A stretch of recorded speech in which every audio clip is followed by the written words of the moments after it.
तो पार्टी में हमें दिखाया जाता है कि हमारा मेन कैरेक्टर करीम को बाहर छोड़ने जा रहा होता है और ये देखकर करीम कहता है मुझे बाहर तक छोड़ने के लिए तुम्हें इतनी परेशानी उठाने की जरूरत नहीं थी। जिसे सुनकर हमारा मेन कैरेक्टर कहता है अरे इसमें परेशानी की क्या बात, तुम्हारे जैसे प्रेशियस गेस्ट को छोड़ने के लिए तो मेरे जैसा प्रेशियस बंदा होना ही चाहिए। और ये सुनकर करीम कहता है तुम्हारी बात से मैं बहुत खुश हुआ, तुम सच में क्रूशियन कंट्री के पेट्रियार्क बनने के लायक हो। और तुम्हें पता है ऑस्कर, कई बार मैं तुम्हारे पापा से हाई सोसाइटी में मिल भी चुका हूं और उन्होंने मुझे कई बार बताया भी था कि मेरा बेटा बहुत ज़्यादा टैलेंटेड है। और आज मुझे इस बात का पता भी चल गया क्योंकि तुमने तो अकेले ही उन मेज हंटर्स को इतनी आसानी के साथ जो हरा दिया था। और तुम्हें पता है ऑस्कर, रेड टावर हमेशा टैलेंटेड मेजेस का स्वागत करता है, स्पेशली तुम्हारे जैसे टैलेंटेड मेज। जिसे सुनकर वो रोमन कैरेक्टर कहता है अच्छा ऐसा क्या, टैलेंटेड मेजेस से तुम्हारा मतलब है जैसे लॉयड शॉल जैसे बच्चे। और ये सुनकर करीम कहता है क्या लॉयड शॉल्स, नहीं नहीं मैं उस जैसे अनाथ की बात नहीं कर रहा। टैलेंटेड मेज से मेरा मतलब है जैसे कि तुम्हारे जैसे मेज जो कि एक अच्छे बैकग्राउंड और अच्छे फैमिली से आते हैं।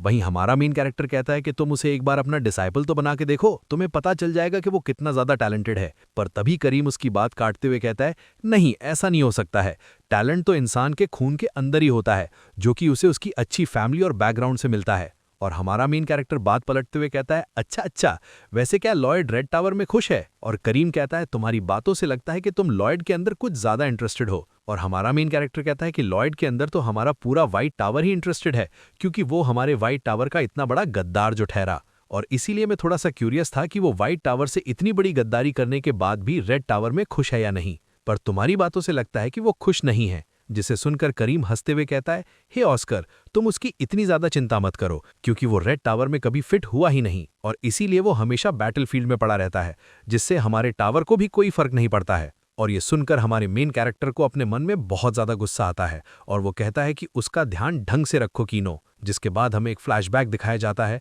जहां पर हमारा मेन कैरेक्टर लॉयड से कहता है लॉयड अगर तुम्हें व्हाइट टावर छोड़ के कभी जाना भी पड़े तो तुम वहां पर हमेशा खुश रहना। और इसी के साथ ये फ्लैशबैक यहीं पे एंड हो जाता है। जिसके बाद करीम कहता है ऑस्कर मुझे लगता है कि अब हम एक दूसरे को बहुत अच्छी तरीके से जानने लग गए हैं और अगर तुम एक दिन काउंट क्रूशियन बन जाओ तो तुम मेरे पास जरूर आना, मैं तुम्हें अपने फ्रैक्शन में एक बहुत बढ़िया जगह दूंगा। जिसे सुनकर हमारा मेन कैरेक्टर अपने मन में कहता है घंटा मैं तेरे पास बिल्कुल भी नहीं आऊंगा। और तभी हमारे मेन कैरेक्टर करीम को पास में एक लफड़ा सुनाई देता है जहां पर एक रेड टावर का बच्चा कह रहा होता है तुम इतना ज्यादा चिल्ला क्यों रही हो, मैं तो बस तुम्हें सच्चाई बता रहा हूं। जिसे सुनकर वो व्हाइट टावर की लड़की कहती है क्या सच्चाई घंटा। और वो रेड टावर का लड़का कहता है अबे ये सच है, जब हम अकेडमी में थे तो मेरे सबसे अच्छे ग्रेड आए थे और इसीलिए मैंने रेड टावर को ज्वाइन किया।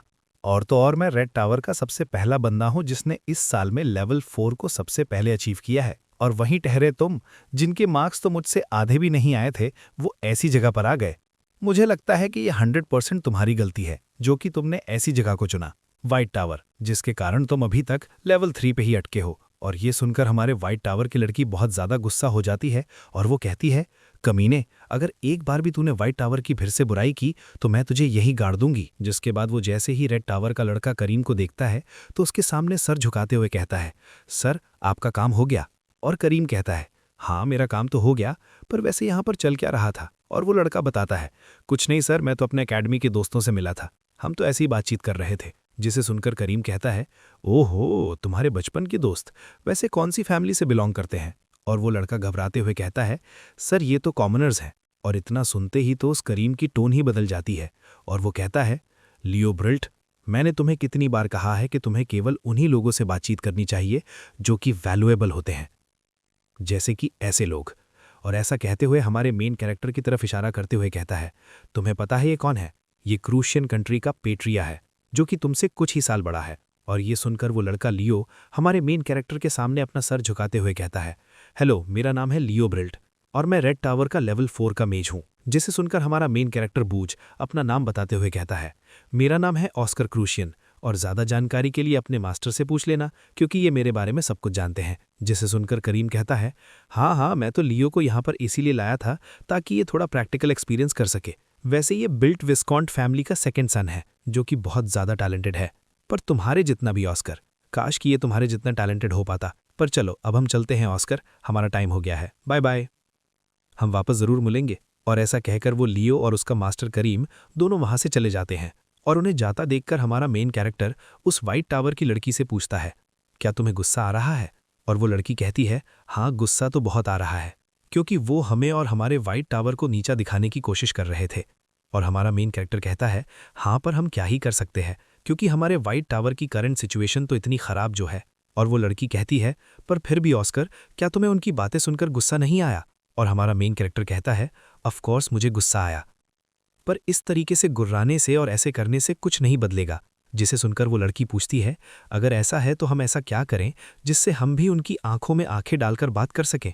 और हमारा मेन कैरेक्टर कहता है, टैलेंट। टैलेंट ही एक ऐसी चीज़ है जो कि अगर तुम्हारे पास है तो तुम्हें कोई भी नीचा नहीं दिखा सकता है। जिसे सुनकर वो व्हाइट टावर की लड़की कहती है, पर हम हमारा टैलेंट कैसे बाहर निकालें? क्योंकि नोबल्स के पास तो इतना ज़्यादा पैसा होता है जिससे इन्हें किसी भी रिसोर्सेज की कमी नहीं होती है, और ये उन्हीं रिसोर्सेज की मदद से किसी भी मैजिक और स्किल को बहुत ही आसानी से सीख जाते हैं। जिसे सुनकर हमारा मेन कैरेक्टर कहता है, हाँ हाँ तुम बिल्कुल सही कह रही हो। तो तुम्हारे जैसे कॉमनर बच्चे और नोबल बच्चे के मैजिक सीखने की स्टार्टिंग बिल्कुल अलग अलग होती है। और तुम मुझे ये बताओ कि क्या तुम इसके बारे में कुछ कर सकती हो? क्या तुम इस दुनिया को बदल सकती हो? नहीं ना। इस दुनिया में हर काम हमेशा सही और निष्पक्ष नहीं होता है। कभी कभी जो लोग बेगुनाह होते हैं, जिन्होंने कुछ भी नहीं किया होता है, उन्हें सज़ा मिल जाती है, और जो लोग असली गुनहगार होते हैं वो आसानी से बच जाते हैं। और अगर तुम्हें इसे बदलना है तो तुम्हें ये मानना होगा कि ये दुनिया वैसी नहीं है जैसे तुम चाहती हो, और जब तुम इस सच्चाई को स्वीकार कर लोगी तभी तुम अपने आप को बेहतर बनाने का पहला कदम उठा सकोगी। जिसे सुनने के बाद वो व्हाइट टावर का लड़का पूछता है, अगर ऐसा है तो हम व्हाइट टावर के मेज होने के नाते ऐसा क्या कर सकते हैं जिनसे हम उनसे आगे बढ़ सकें? जिसे सुनकर हमारा मेन कैरेक्टर कहता है, तुम व्हाइट टावर के उन लोगों से सीख सकते हो जो कि उनसे आगे हैं। और ये सुनकर वो व्हाइट टावर का लड़का शॉक होते हुए कहता है, क्या हमारे व्हाइट टावर में ऐसे भी लोग हैं? वो कौन है? मुझे जल्दी बताओ। और हमारा मेन कैरेक्टर अपने आप पर इशारा करते हुए कहता है, वो मैं हूँ, इम्पॉसिबल को पॉसिबल बनाने वाला, इस पूरे कॉन्टिनेंट का सबसे बढ़िया टीचर। और ये सुनकर हमारे व्हाइट टावर के बच्चों का रिएक्शन कुछ ऐसा होता है, जिसके बाद हमारा मेन कैरेक्टर आगे कहता है, आने वाले 3 दिनों के बाद मैं तुम सभी लेवल 3 वाले बच्चों का एक ट्रेनिंग कैंप चालू करूंगा। और हाँ, उस कैंप के अंदर मुझे सारे बच्चों की अटेंडेंस चाहिए, कोई भी बच्चा छूटना नहीं चाहिए। और वो व्हाइट टावर का लड़का कहता है, ओके सर, मैं समझ गया, मैं अभी बुलेटिन बोर्ड पे इसकी अनाउंसमेंट लिख दूंगा। जिसके बाद वो लड़की पूछती है, वैसे ये ट्रेनिंग कैंप खत्म कब होगा? और हमारा मेन कैरेक्टर स्माइल करते हुए बताता है, जब तक तुम सारे बच्चे लेवल 4 के नहीं हो जाते। जिसे सुनकर वो लड़का और लड़की बहुत ज़्यादा खुश हो जाते हैं और वहाँ से चले जाते हैं। और उन्हें जाता हुआ देखकर हमारा मेन कैरेक्टर अपने मन में कहता है कि इन सभी बच्चों को लेवल 4 का बनाने के लिए मुझे सबसे पहले उस थ्योरी को ढूंढना होगा, और उसे ढूंढने के लिए मुझे सबसे पहले उस जगह पर जाना होगा। मैंने सोचा था कि जब तक पॉसिबल हो सके तब तक मैं उस जगह पर नहीं जाऊंगा, पर अब मुझे लगता है कि मुझे वहां पर जाना ही होगा। पर उस जगह पर जाने से पहले अगर तुमने हमारे चैनल को सब्सक्राइब नहीं किया है तो जल्दी से कर लो, और वीडियो को लाइक करना और बेल आइकन को प्रेस करना मत भूलना। मिलते हैं नेक्स्ट पार्ट में। तो पार्ट की शुरुआत में हमें दिखाया जाता है 26 साल पहले का एक सीन, जब हमारा मेन कैरेक्टर ऑस्कर क्रूश, या नहीं ऑस्कर सेज था, वो भी बिल्कुल चिकना। जिसके बाद हमारा मेन कैरेक्टर आगे कहता है, क्या यार मास्टर, क्या आप सच में मेरी मदद नहीं करेंगे? जिसे सुनकर हमारे मेन कैरेक्टर के मास्टर कहते हैं, अच्छा बेटा, एक तो तू पूरे दिन से बिस्तर में पड़ा था और अब तू चाहता है तेरा सारा काम मैं ही करूं। और आगे हमें इनका इंट्रो दिया जाता है। इनका नाम है गिलबर्ट रोजनबर्ग, जो कि व्हाइट टावर के सोल मास्टर है। वहीं हमारा मेन कैरेक्टर तो काम करते हुए सोच रहा था, मैंने तो सोचा था कि मैं तो मेरे हाई आउट पे थोड़ी देर सोया था, पर मैं इतनी देर सो गया मुझे पता ही नहीं चला। वहीं मास्टर गिलबर्ट हमारे मेन कैरेक्टर के मजे लेते हुए कहते हैं, अरे कोई नहीं ऑस्कर, आगे जाकर तुम्हें व्हाइट टावर का मास्टर तो बनना ही है, और आगे तुम्हें ये सारा काम करना ही पड़ेगा, तो क्यों ना ये काम तुम अभी कर लो, जिससे तुम्हारी प्रैक्टिस भी हो जाएगी। और हमारा मेन कैरेक्टर कहता है, हाँ मास्टर, मैं ये काम तो करूंगा, पर मैं ये काम करके अब बहुत ज़्यादा बोर हो चुका हूँ, इसीलिए मुझे ये काम और नहीं करना। जिसे सुनकर गिलबर्ट कहते हैं, अरे साले, मैं तो 42 साल तक ये काम करने के बाद अब बोर हुआ हूँ, और तू तो अभी से ही बोर हो गया। खैर छोड़ो, समय बहुत तेजी से बीत जाता है। मैंने तुम्हें सड़क से उठाया था और सोचा कि तुम एक ही महीने में व्हाइट टावर के मास्टर बन जाओगे। सच में मैं कितना बड़ा पागल था। जिसे सुनकर हमारा मेन कैरेक्टर कहता है, ओए मास्टर, तुम तो ऐसे कह रहे हो जैसे तुमने सड़क से किसी बिल्ली को उठाया था। और तुमने ऐसा कैसे बोला? क्या तुमने मुझे सड़क से उठाया था? और मास्टर कहते हैं, और नहीं तो क्या, मैंने तुम्हें जब सड़क से उठाया था तब तुम इतने काले और गंदे थे ना, क्या ही बताऊं मैं। तुम्हारी आंखें से तो जलधारा बह रही थी और नाक से लिमका। पर तभी हमारा मेन कैरेक्टर बीच में आते हुए कहता है, ओहो हो मास्टर, बस इतना ही? इसके बाद गिलबर्ट कहते हैं, वैसे ऑस्कर, तुमने यहाँ तक आने के लिए बहुत ज़्यादा मेहनत की है। हालांकि तुम्हें अपने ऊपर और काम करने की ज़रूरत है, क्योंकि आगे तुम्हारे सामने बहुत बड़ी बड़ी मुश्किलें आने वाली हैं। और हमारा मेन कैरेक्टर कहता है, क्या बस इतना ही? क्या आप मुझे इतनी सलाह देंगे? आप जानते हैं ना, मुझे आगे जाकर इस पूरे व्हाइट टावर को लीड करना है, तो क्या आप मुझे इस बारे में कोई सलाह नहीं देंगे? और गिलबर्ट कहते हैं कि अगर तुम चाहते ही हो तो सुनो, मेरी सलाह ये है कि तुम जो चाहो, तुम्हारा जो मन चाहे तुम वही करना। और हमारा मेन कैरेक्टर कहता है, क्या आप मुझसे कोई मजाक कर रहे हैं? मैं सीरियस हूँ मास्टर, इसीलिए मजाक करना बंद कीजिए। और गिलबर्ट कहते हैं, मैं मजाक नहीं कर रहा ऑस्कर, मैं भी सीरियस हूँ। यही मेरी आखिरी सलाह है कि तुम्हें कहीं पर भी एक जगह स्थिर नहीं रहना है। तुम्हें विंड की तरह कॉन्टिन्यूअसली फ्लो करते रहना है और हमारे तुम्हारे सभी के व्हाइट टावर को अच्छे से कंप्लीट करना है। मैं जानता हूं ऑस्कर, तुम एक अच्छा काम करोगे, क्योंकि आखिरकार तुम्हें सिखाया किसने है। और ये सुनकर हमारा मेन कैरेक्टर मन ही मन हंसने लगता है और कहता है, मास्टर, क्या आप अपने रिटायरमेंट को थोड़ा लेट नहीं कर सकते हैं? क्योंकि अभी तो आपके अंदर बहुत जान है, तो आप अपना रिटायरमेंट इतना जल्दी क्यों चाहते हैं? जिसे सुनकर मास्टर गिलबर्ट कहते हैं, अच्छा बेटा, तो तुम्हारे जैसे टैलेंटेड डिसाइपल का मेरे पास होने का क्या फ़ायदा? और आजकल तो मेरे घुटनों में भी बहुत ज़्यादा दर्द रहने लग गया है, जिससे मुझे चलने में भी बहुत परेशानी होती है। और ये सुनकर हमारा मेन कैरेक्टर कहता है, अच्छा, अब तो आर्चमेज के भी घुटनों में दर्द होने लग गया है। और अगर आपके घुटनों में दर्द हो रहा है तो कल आप कमीशन करने के लिए क्यों जा रहे हैं? और गिलबर्ट कहते हैं, अरे तो मैं अपनी मर्जी से थोड़ी जा रहा हूँ, वो तो उस साले एम्परर ने कह दिया, इसीलिए मुझे जाना पड़ रहा है। और ये सुनकर हमारा मेन कैरेक्टर कहता है कि लगता है वो बुढ़िया एम्परर चाहता नहीं है आप इतनी आसानी से इतने जल्दी रिटायर हो जाओ। जिसे सुनकर गिलबर्ट कहते हैं, अब मैं इसमें क्या ही कर सकता हूँ, मेरे डिसाइपल इतने हैं कि वो मेरी टांग खिंचाई करना भी नहीं छोड़ते हैं। एम्परर से लेके नेक्स्ट और मास्टर, यानी कि तुम। मैंने किन्हीं कुत्ते के पिल्लू को तो ट्रेन किया नहीं है, बल्कि असली शेर को ट्रेन किया है, तो मुझे इतना तो झेलना पड़ेगा ही। और हमारा मेन कैरेक्टर कहता है, हाँ हाँ मास्टर, आप अपनी बड़ाई करने का मौका तो कभी छोड़ते ही नहीं हैं। और वैसे आपने मुझे कहा था कि कल आप रेड माउंटेन्स में जाने वाले हैं, तो क्या ये बात सच है? और मास्टर गिलबर्ट कहते हैं, हाँ, क्योंकि हमें जिसे ढूंढना है उसके ट्रेसेस वहां पर ही मिले हैं। और उस एम्परर के बच्चे ने मुझे कहा है कि मैं खुद जाके वहां पर चेक करूं और उसे एक रिपोर्ट बना के दूं। जिसे सुनकर हमारा मेन कैरेक्टर थोड़ी टेंशन में आते हुए कहता है, मुझे पता है मास्टर, आप वहां पर ठीक रहेंगे, पर क्या आप वहां से जल्दी लौट कर आ जाएंगे? क्योंकि आफ्टर ऑल ये एक सिंपल चेकिंग मिशन है। और मास्टर गिलबर्ट कहते हैं, हाँ हाँ ऑस्कर, तुम चिंता मत करो, मैं तुम्हारी सक्सेशन सेरेमनी चालू होने से पहले आ जाऊंगा। तुम बस ऐसे मान लो मैं थोड़े दिन छुट्टियों पर गया हुआ हूँ। और हमारा मेन कैरेक्टर कहता है, हाँ हाँ मैं समझ गया, मैं आपके लिए ज्यादा चिंता नहीं करूंगा, पर फिर भी मैं एक चीज के बारे में क्यूरियस हूं, मुझे एक चीज के बारे में जानना है। और मास्टर गिलबर्ट पूछते हैं, किस चीज के बारे में? और हमारा मेन कैरेक्टर कहता है कि आप सच में मुझे इस टावर का नया मास्टर बनने के रूप में कोई गिफ्ट नहीं देंगे, क्योंकि मैंने सुना है कि दूसरे टावर के मास्टर अपने नई टावर मास्टर को गिफ्ट देते हैं। और ये सुनकर गिलबर्ट कहते हैं, क्या? अबे साले, मैंने तुझे तेरा गिफ्ट ऑलरेडी दे दिया है। और ये सुनकर हमारा मेन कैरेक्टर कहता है, क्या? और गिलबर्ट कहते हैं, हाँ, मैंने उसे एक ऐसी जगह छुपाया है जिस जगह को तुम अच्छे से जानते हो, तो जाओ खुद ढूंढो कि मैंने उस गिफ्ट को कहां पर छुपाया है। और हमारा मेन कैरेक्टर कहता है, अच्छा मास्टर, क्या व्हाइट टावर में एक ऐसी जगह भी है? और अगर आप मुझे चिढ़ाने के लिए झूठ बोल रहे हैं ना, तो देख लेना मास्टर, मैं आपको छोड़ूंगा नहीं। पर तभी गिलबर्ट हमारे मेन कैरेक्टर के सिर पे हाथ सहलाते हुए कहता है, तुम्हें क्या लगता है बच्चे, मैं तुम्हारा मास्टर ऐसे ही थोड़ी बन गया? चिंता मत करो, मैं जल्दी लौट कर आऊंगा। और ऐसा कहते हुए गिलबर्ट वहां से चले जाते हैं। और उन्हें जाता हुआ देखकर हमारा मेन कैरेक्टर अपने मन में कहता है, अब तो मुझे लगता है कि मुझे भी सोचना होगा कि मुझे मास्टर को उनके रिटायरमेंट पे क्या गिफ्ट देना होगा। तो चलो उनके आने से पहले मैं तैयारियां शुरू कर देता हूं, ताकि जैसे ही वो वापस व्हाइट टावर आएंगे मैं उन्हें सरप्राइज दूंगा। पर हमारे मेन कैरेक्टर को इस बात का बिल्कुल भी अंदाजा नहीं था कि वो अपने मास्टर को आखिरी बार देख रहा है। और इसी के साथ हमें अगले सीन में प्रेजेंट का सीन दिखाया जाता है, जहां पर हमारा मेन कैरेक्टर एक नदी के सामने आया होता है। और उस जगह को देखकर वो कहता है, ये जगह तो बिल्कुल पहले जैसी है। हाँ, थोड़ी आसपास की घास बढ़ चुकी है,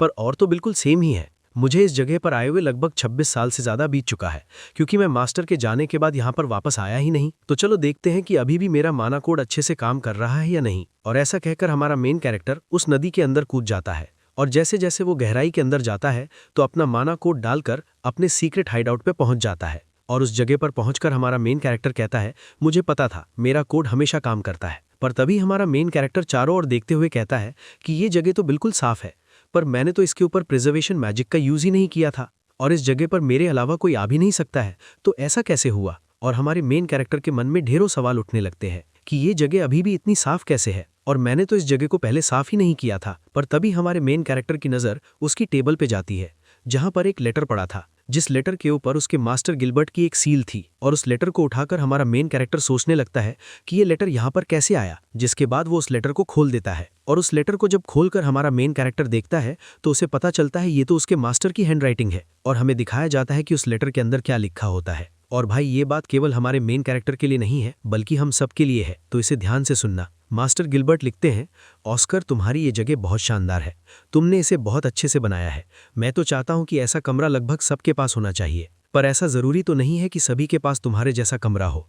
इसीलिए इसका एक ही उपाय है कि सभी को एक अच्छी हॉबी सीखनी चाहिए जिससे उनका दिमाग खाली ना हो। तुम भी अपनी हॉबी किसी नए स्पोर्ट्स में या कोई नई चीज सीखने में बना सकते हो। जरूरी नहीं कि तुम पहले ही दिन में परफेक्ट हो जाओ, पर अगर तुम इसमें कंसिस्टेंटली लगे रहोगे, कंसिस्टेंटली मेहनत करते रहोगे, तो एक दिन ऐसा जरूर आएगा जब उसमें तुम परफेक्ट हो जाओगे। जिसके बाद हमारा मेन कैरेक्टर कहता है, पर मास्टर को इस जगह के बारे में कैसे पता चला? क्योंकि मैंने तो सोचा था कि मैंने उन्हें बुद्धू बना दिया, पर अब मुझे लगता है कि मास्टर को इस जगह के बारे में शुरू से ही पता था। उन्हें पता था कि जब भी मेरे पास थोड़ा खाली टाइम होता है तो मैं यहाँ पर आ जाता हूँ। और आगे मास्टर गिलबर्ट कहते हैं, और हाँ ऑस्कर, तुम्हारे सक्सेशन सेरेमनी का गिफ्ट वो तो मैं तुम्हें देने में थोड़ा शर्मा रहा था, इसीलिए मैंने उसे यहीं पर ही छोड़ दिया। और तुम्हें पता है ऑस्कर, ये मेरा सबसे बड़ा खजाना नहीं है, तुम मेरे सबसे बड़े खजाने हो, और मुझे पता है कि तुम मेरे इस खजाने का बहुत अच्छे से इस्तेमाल करोगे। और उन हैंड ग्लव्स को देखकर हमारा मेन कैरेक्टर एक बार के लिए सुन पड़ जाता है, और वो कहता है, ये चीज यहाँ पर थी। जिसके बाद हमें एक फ्लैशबैक दिखाया जाता है जहां पर हमारे मेन कैरेक्टर को मास्टर गिलबर्ट ने हरा दिया होता है। और ये देखकर मास्टर गिलबर्ट कहते हैं,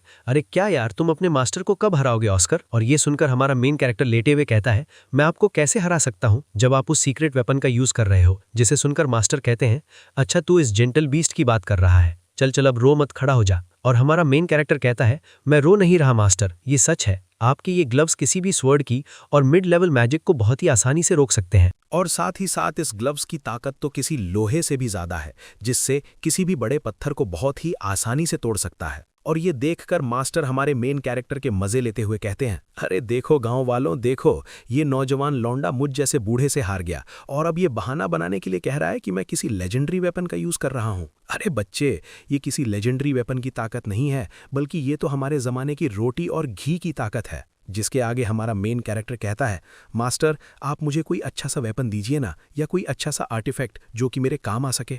और मास्टर गिलबर्ट कहते हैं, इसके बारे में तो तुम खुद ही सोचो, क्योंकि मैं अपने रिटायरमेंट के बाद के दिनों के लिए प्लानिंग करने में भी बिजी हूँ। और जब मास्टर की लाश रेड माउंटेन से वापस लाई गई तो उनके हाथों में जो जेंटल ब्रिज हमेशा रहता था वो उनके हाथों से गायब था। और मैंने सोचा कि डीमंस ने इन्हें मारकर उनसे जेंटल ब्रिज चुरा लिया होगा।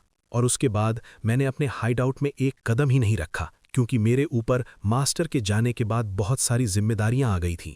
जिम्मेदारी इस वाइट टावर को लीड करने की, जिम्मेदारी वाइट टावर के मेजेस को स्ट्रांग बनाने की, जिम्मेदारी उन डीमंस को खत्म करने की जिन्होंने मेरे मास्टर को मुझसे छीन लिया। और उस टाइम मैंने हजारों लाखों करोड़ों न जाने कितने अनगिनत डीमंस को खत्म कर दिया। और मैंने हर डीमन से केवल एक ही बात पूछी कि क्या तुमने मेरे मास्टर का जेंटल ब्रिज लिया है, और अगर तुमने लिया है तो वो मुझे वापस लौटाओ। और आज मुझे पता चला कि कोई भी डीमन मेरी बात का जवाब क्यों नहीं दे रहा था, क्योंकि मास्टर ने तो जाने से पहले जेंटल ब्रिज मुझे गिफ्ट कर दिया था। डैम, मुझे उसे एडना की बात सुनकर मेरे मास्टर से एक भी गिफ्ट नहीं मांगना चाहिए था, क्योंकि अगर मैं उस दिन उनसे गिफ्ट नहीं मांगता तो वो मुझे ये देते भी नहीं। और अगर उस दिन मास्टर के पास ये जेंटल ब्रीज होता तो उन्हें रेड माउंटेन का एक भी डीमन नहीं हरा पाता। और अगर उस दिन मास्टर के पास जेंटल ब्रिज होता तो हम दोनों हमेशा की तरह पहले जैसे हंसते रहते। मास्टर, आपने कहा था अब वापस आएंगे, आपने प्रॉमिस भी किया था। और इसके आगे हमें ऑस्कर और मास्टर गिलबर्ट के बीच का बॉन्ड दिखाया जाता है। जब हमारा मेन कैरेक्टर छोटा था तो उसे मास्टर गिलबर्ट ने ही उठाया था, और जब हमारे मेन कैरेक्टर के सिर पर किसी का भी हाथ नहीं था तो मास्टर गिलबर्ट ने उसके सिर पर अपना हाथ रखा। और वो हाथ हर पल हमारे मेन कैरेक्टर के साथ रहा, पर उसे नहीं पता था कि एक दिन ऐसा भी आएगा जब मास्टर गिलबर्ट का हाथ उसके सर से हट जाएगा। और ये सोचकर भी आज हमारा ऑस्कर बहुत ज़्यादा रो रहा था। जिसके बाद हमें दिखाया जाता है कि हमारे मेन कैरेक्टर का रो रोकर बहुत ज़्यादा बुरा हाल था। और ये सोचकर वो अपने मन में कहता है, मुझे तो पता ही नहीं चला मैं कितने घंटे रोया। वैसे बहुत ज़्यादा एम्बैरेसिंग है कि मैं इतने घंटे रोया, पर अब मुझे अच्छा फील हो रहा है। और अब मुझे ये नहीं भूलना चाहिए कि मैं यहाँ पर किस काम के लिए आया था। तो चलो वो काम करते हैं। और हमें पता चलता है कि हमारा मेन कैरेक्टर यहाँ पर अपनी ऑस्कर स्टाइल ब्रीथिंग टेक्निक को एक किताब में लिखने आया है। जिस किताब से वो अपने व्हाइट टावर के बच्चों को और आने वाले फ्यूचर वाले बच्चों को भी ट्रेन करेगा। अगर तुम्हें ये पार्ट अच्छा लगा तो वीडियो को लाइक कर देना, चैनल को सब्सक्राइब कर देना और बेल आइकन को प्रेस कर देना। Bye bye.